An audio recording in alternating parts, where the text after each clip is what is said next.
setelah kita membahas berbagai metrik dan teori, mari kita bicara tentang realita di lapangan.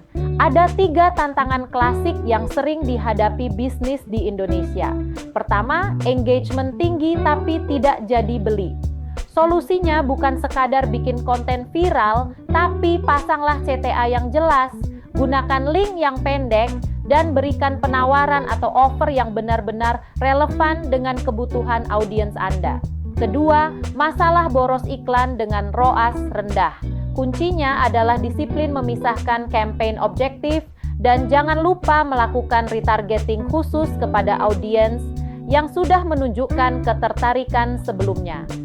Terakhir, soal sulitnya mengukur kontribusi influencer. Jangan lagi menebak-nebak. Pastikan setiap KOL wajib menggunakan link UTM unik atau kode voucher khusus agar setiap rupiah yang Anda bayarkan bisa terukur hasilnya secara transparan. Salah satu tantangan terbesar yang sering dikeluhkan adalah konten saya ramai, tapi kenapa tidak ada penjualan? Masalahnya seringkali terletak pada hambatan antara minat dan transaksi. Solusi pertama adalah penggunaan CTA yang jelas and link pendek. Anda harus memandu audiens dengan penawaran atau offer yang relevan, seperti paket bundle, gratis ongkir, atau garansi, agar mereka tidak ragu untuk mengklik. Solusi kedua adalah melalui live demo.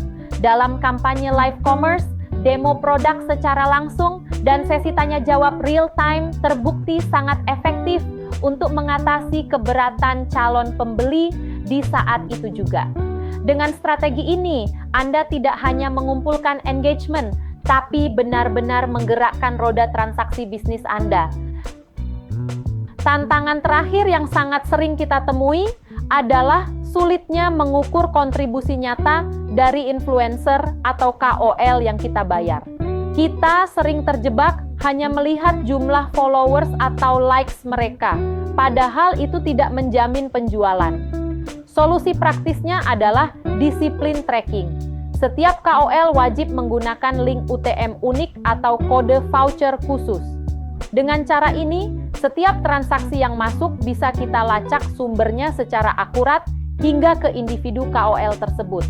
Selanjutnya, jangan hanya puas dengan data penjualan.